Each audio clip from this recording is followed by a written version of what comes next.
بسم الله الحمد لله والصلاة والسلام على رسول الله وعلى آله وصحبه ومن اتبع هداه ما بعد. السلام عليكم ورحمة الله وبركاته. الدرس الثامن 8 سباق. بسم الله جدك. هذا الرجل تاجر وذلك الرجل طبيب. Бүгін жаңы тема бәдәл. Бәдәл сөзме-сөз қотырғанда алмаштыру деп қотырылады.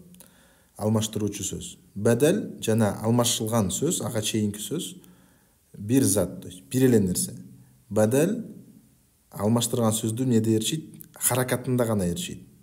То есть бәдәл екінші келеді, жана бәдәлға чейінгі сөз менен бәдәлдің харакаты бір болады. Мисал аз қарап тұруға, мисал менен түшінікті болады. Жа әл-мударрису Халидун. Мударрис Халид келді. То есть бұл жерде мударрис мұғалим деген, Халид екі не киши? Bir киши. То есть жа Халидун, жа әл-мударрису Халидун айырмасы жоқ. Бұл жерде әл-мударрису фаил домман алады, Халидундағы домман алады. Не себептен? Анткени ал бәдәл дейбіз. Бәдәл өзіне чейінгі сөздің харакатын алады. Біз азыр бұны өтпейбіз бұл сабақта. Иншаллах азыр айтып беремін қандайча екен. Сәлләмту алал мударриси Халидин. Мен Халидке салам бердім деген сөз. Алал мударриси харфул жар менен касра болды, Халидтағы касра болды. Эмне үчүн? Анткени бәдәл дейбиз. Азыр бизге тиештүүсү жери бул жер. Исму ишарадан кийин, то есть хада, залика, тилка деген сөздөрдөн кийин алиф лам менен сөз келсе, хадал китабу жадидун деген. Значит, могул алиф лам менен болгон сөз хада деген сөздүн бәдәли. То есть хада жадидун деп койсок деле болмок да негизи. Бирок биз не дедик? Хадал китабу жадидун. Биз колубуз менен китепке көргөзүп туруп хада жадидун деп койсок болот. Же болбосо толуктап айтып хадал китабу жадидун десек болот. Эмне үчүн хадал китабу домма менен болду, хада эч кандай харакаты жок. Себеби хада харакат албайт аслы. Бирок бул жерде бул муптада харакаты алыш керек болчу домманын, а бадал муптаданын харакатын алат, ал эмне? Бизде домма жамиит. Бул бадал дейбиз, буну хабар дейбиз. Суроолор болсо жазып койсоңор болот. Баракаллаху фикум. Эми карагыла. Бул жерде хада муптада, бул деген. Хада тажирун деп токтотуп койсок сүйлөм толук болот. Бул жерде бадал дополнительный, кошумча гана маанини берет. Тажирун бул хабар, а бул бадал. Ва залика ар-раджулу табибун. Ошондой эле разбор. Исму таджири Махмудун.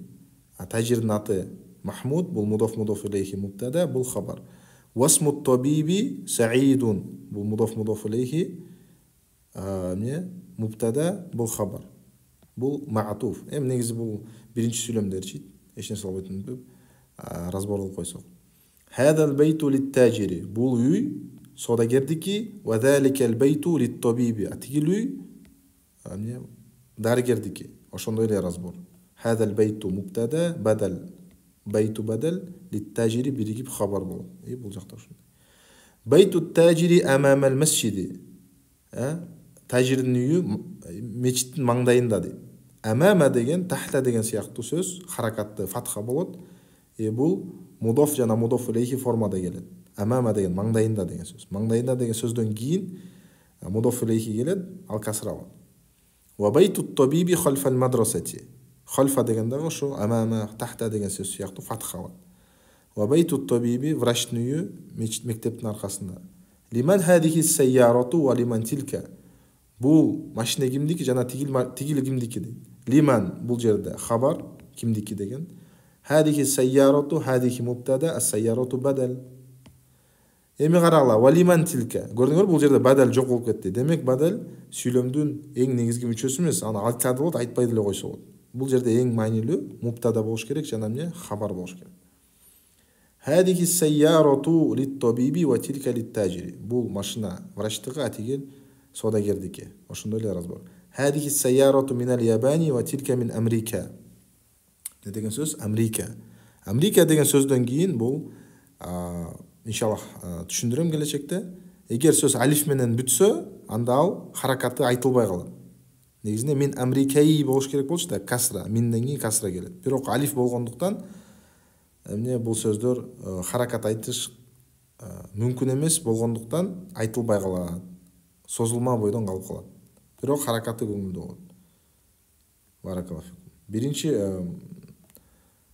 харакат менен кылып койгула, харакат менен. Экинчи дагы харакат менен, баарын харакат менен. Суроо болсо эмне кыласыңар? Комментарийге жазсаңар болот же телеграмга жазсаңар болот номериме. Бул жерде бадал кыл дейт. Хада китабун, хадал китабу ли Мухаммадин, хада табибун, хада табибу минал хинди. Ошол мисал менен аягына чейин. Бунун кереги жок. Эми бул жерде акыркы көнүгүү бул жерде алиф менен бүткөн сөздөр. Алиф менен бүткөн сөздөргө харакат коюш мүмкүн эмес болгондуктан харакаты жок эле созуп айтып беребиз. Ал мусташфа, фил мусташфа, минал мусташфа, илал мусташфа. Өзгөрбөйт. Ал эми ал бейту фил бейти деп өзгөрүп жатпайбы? Ага оңой бул коюш. Ошол себептен кое беребиз. Алиф менен бүткөн сөздөргө кое албайбыз. Бул жерде харакат менен кылып койгула. Эми бул жерде Абдуллах деген сөз бар.